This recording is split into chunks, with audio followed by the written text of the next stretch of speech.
Hello guys, I'm Dragon Slayer and I'm here to bring you my deck profile on my Pale Moon deck, which is an Harry build. So let's start.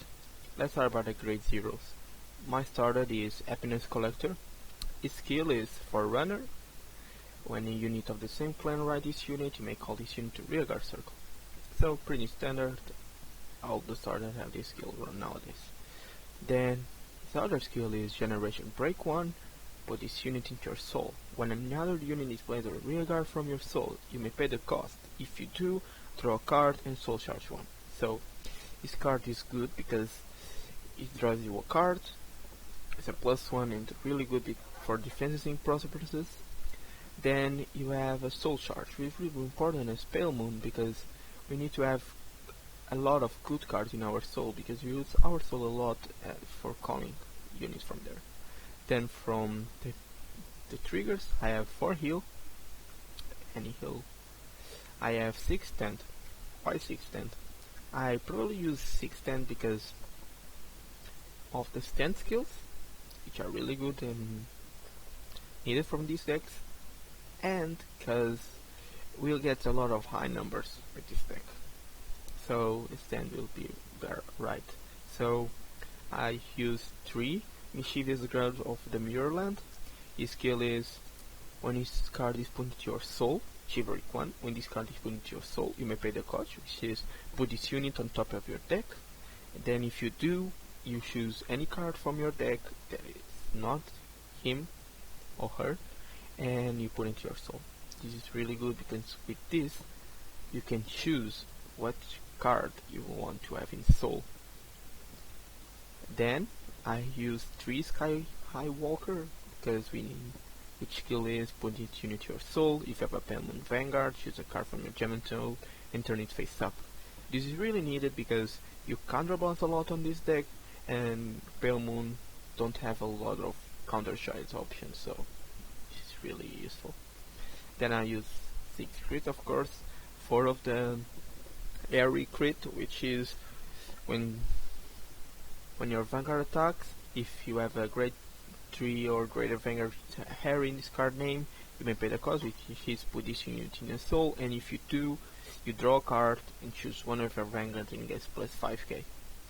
This is really good because as the same as Happiness Collector, drawing cards is always good, and more power to your Vanguard is good too. And then I use 2 Poison Jugglers, which skill is put this unit to your soul, choose up to 1 Pale Moon unit, and it gets 3k. So, I mean, you can say that stands are a bit off and you want to play 12 crit, you can, but I like this build.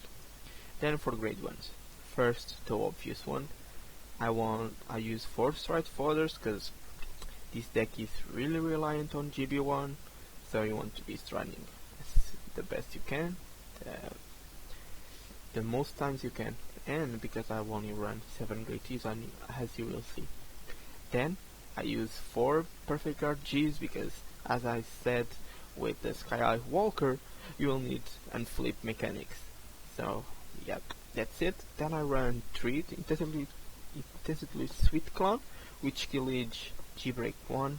When this unit is placed on rearguard from your soul, this unit gets +5k. This is really good because, as I will show you in the end of the video, you can do really good combos with this guy because +5k is called from the soul, and because Pale Moon calls a lot from soul, this is really good. Then I have 2 Brassy Bunnies and 3 Purple Trapezists. Purple Trapezist is a really good card. I mean, its effect is when this card is placed on rearguard circle, if you have a Pale Moon Vanguard, you can choose 1 card from your field, put into soul, and take 1 card from your soul and put it to rearguard circle. The only thing is that the card you call from soul cannot be a Purple Trapezist because if you could, then you'll be chaining this infinitely. Then Brassy Bunny skill is really good for comboing. His skill is activate when she is on the soul, and the effect is when another Pale Moon unit is placed on rearguard circle, you can call out 2. It's really good because if you call 1, Then you call another one, and at the end of the turn that unit goes back to the soul. Now for grade 2s, I run 4 Flying Periton. It is pretty standard and simple, and all Pelmon decks. Its skill is G-Break 1. When this unit is placed on rearguard, you Soul Charge 1, choose up to 1 card from your soul and call it to rearguard circle in the same column as this, so you can call a booster to him, which is really good. And at the end of the turn, put the unit back to the soul. Yeah. Then I run 3 Darkside Princess. This card is really good attacker, and it's really good in the early game. So its skill is, when this unit attacks the Vanguard, you may have this unit gains plus 5k at the end of that battle. If you do, at the end of that battle, put this unit into your soul. So basically, if you want it to be a 14k attacker, you can do it, but at the cost that at the end of that battle this unit goes to soul. This is not really bad because you have a lot of ways to call this card again from the soul. Now I use 2 Card Dealer Jacqueline. It's an Amber clone, so GB1, counter on blast 1. When this unit attacks, if this unit is boosted, you may Soul Charge 1. You may pay the cost, which is counter blast. Then you Soul Charge 1, choose a grade 2 or less card from your soul and call it to rearguard circle. So again, comboing really well, like with Periton. Like if you have 1 column, you attack with that column, counter blast 1, call a full column with Periton. Then I have this new card, which is Crescent Moon Jungler. His skill is when he's GB1. When this card is placed on rearguard circle, if you have a Vanguard Titerinus card name, you can counter blast 1, soul blast 1. Then you Soul Charge 1, choose up to 1 card from your soul, call it to rearguard circle, and that unit and this unit gets 2k. And at the end of the turn, put this unit call with this effect to your soul. This is really good to comboing and power up your rearguards, especially with the stride I will show you, and the comboing I will show in the end of the video. Now for grade 3s, I run 4 Ares. He's the boss of the deck, so should be running him 4, and his skill is out of Vanguard G-Break 2. When this unit attacks, you may choose up to 1 card from your soul, call to rearguard circle, and both units get 3k. I mean, it's a okay ability. I would prefer to have a more defensive ability, but yep. Then we have is on stride skill. So which is on stride, you counter blast 1. If you do, you soul charge 1, call 1 unit from your soul, and it gets plus 5k to the end of the turn, and the end of the turn return that card to the soul. Yeah, it's really good to comboing and chaining calls from soul. For example with Periton or with Crescent Moon Jungler. Then we have Full Smite Wyvern. His skill is Auto Act, Vanguard or Rearguard, 1 per turn. Counter Blast 1. Choose up to 1 card from your soul, call it to Rearguard Circle, and after the ball this unit attacks. At the end of the turn, put the unit call with this event to your soul. I mean, this is the best Magia grade 3, except for area of course, but you can use it like to pressure your opponent because you will have extra attacks. And so as you see, what you have here, 1, 2, 3, 4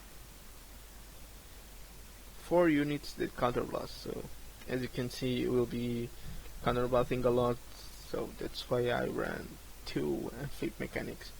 Now for the strides, we have 1 Amanda. It should be your first stride. It says on it, soul charge 1, call 1 unit from your soul, and it gets 2k till the end of the turn. And at the end of the turn, put that unit into your soul again. This should be in first stride, and it's really good to pressure your opponent to guard. Then I ran 1 area, which skill is G-Break 3, Counter Blast 2, choose one of your rear guards and put it into your soul. When this unit attacks, you may pay the cost. If you do, choose up to 3 cards from your soul, calling to separate rearguard circles. Then, if you have 5 or more rearguards, your opponent choose 2 of your rearguards and put them into their soul, and at the end of the turn, put this unit's calls into the soul. So this is a card you can use if your opponent is really high damage and you want to disrupt his field. Like, you can disrupt his field, so on next turn you can probably survive. Then we have 2 Lunatic Dragon, which skill is out of Vanguard. Choose a card named Lunatic Dragon and turn it in your G zone and turn it face up. When this unit depends on Vanguard circle, you may pay the cost. If you do, it gets a skill, and its skill is out of Vanguard. When your unit is placed on rearguard from your soul, that unit gets plus 2k until the end of the turn. Yeah, when your unit is placed on rearguard from your soul, that unit gets power 2k till the end of the turn. So this means when you call a unit, it gets 2k till the end of the turn. Then continues Vanguard. If you break 3, this unit gets a crit. So this is good if your opponent has high damage, because you can pressure him with Lunatic because he has more crit, and your columns, rearguard columns, will be attacking for more. But now that we have a new card, which is this one who tells the Mephisto, it's out damage his Lunatic, because his skill is out of Vanguard once per turn. Choose a face down card from your G zone and turn it face up. At the end of the turn, this unit gets a skill, which is continuous Vanguard. During your turn, all of your units get power plus 1k for each face up card named one who tells the Mephisto in your G zone. So in the max, you'll get all your units to get plus 3k.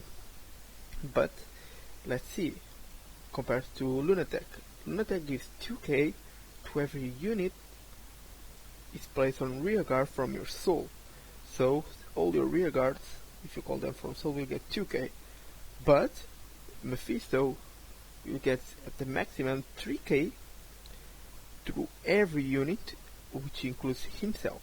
So really good. And then it gets the other part of the skill is choose up to 1 card from your soul for every 2 face-up cards with Magia ability in your G zone. Call it to separate rearguard circle, and those units get power plus 5k, and at the end of the turn, put that unit into the soul. So this is really good,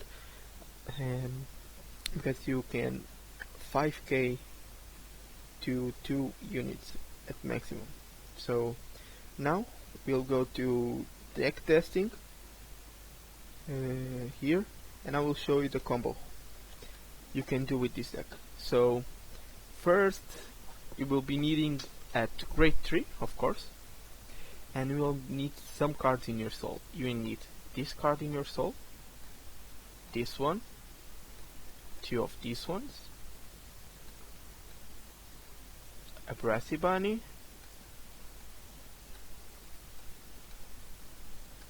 okay, let's put in here a Brassy Bunny, and the other cards. I mean, I'll be using these because any other card it's fine. Then you need to have a grade 3 on hand, and your G zone. In your G zone, you need to have an 2 Mephistos face up and 1 Amanda face up. So your G zone should be like this. So now you put everything to soul, and the comboing should go on. And of course, you need to have to open counterblast. So what you do is start the turn, okay, stride. You stride, you go to Mephisto here. You activate Harry's skill. You soul charge 1, and you will call 1 unit, and the unit will call his Crescent Moon Jungler. You call it to here, it gets plus 5k. right? Then you activate his skill, Counter Blast 1, Soul Blast 1, you'll be Soul Blasting or the crit you have, or the card you just Soul Blast. So I will be Soul Blasting the crit, and we will be calling Dark Side Princess. It gets 2k, and he gets 2k too, so 7k. Then Mephisto skill, you turn 1 unit face up, it is Mephisto. So as you can see, we have 3 Mephistos, so every unit gets 3k, so it gets 10k here, and it gets to 5k. Mephisto gets 3k here too. Then you can call 2 units, because we have 4 Magia face up, and what you will call will be these guys, because now they get 10k each, because they get 5k for me Call Out the Soul and 5k from Mephisto skill. 10k more. And of course, yeah, the 13k because of Mephisto continuous skill. And then, because a unit was called from the soul, we'll be calling Brasiavani, and he will be getting 9k too. 3k, I mean. 3k too. And now, what we have is lanes. You will have this, and then you go to battle phase. First, you'll want to attack with this. Why? Because this will be going to your soul at the end of the turn, at the end of that battle, so you don't want to go down. First we go with this, which is a 39k attack. Then we go with your Vanguard attack, would be being 38. You will be going with triple drive. Doesn't mean if you get a stand, you stand this unit. If you get powers like crit, and your attack is already go through, you power this one, and then you attack with this. This activate is power up, and you attack again. So if you do the calculation, your opponent will need to guard with 90k, different from these attacks, or PGs of course. And if you are not playing against, you are playing like a deck that wants to kill these units, they can't, because this will call always with Magia, so at the end of the turn, all these will be going to your soul. So there is no way they will be able to kill you those units, and you can do your combo. You can have those units for other turns. So that's it. This is the combo I'm here to show you, and this was my deck profile of Pale Moon.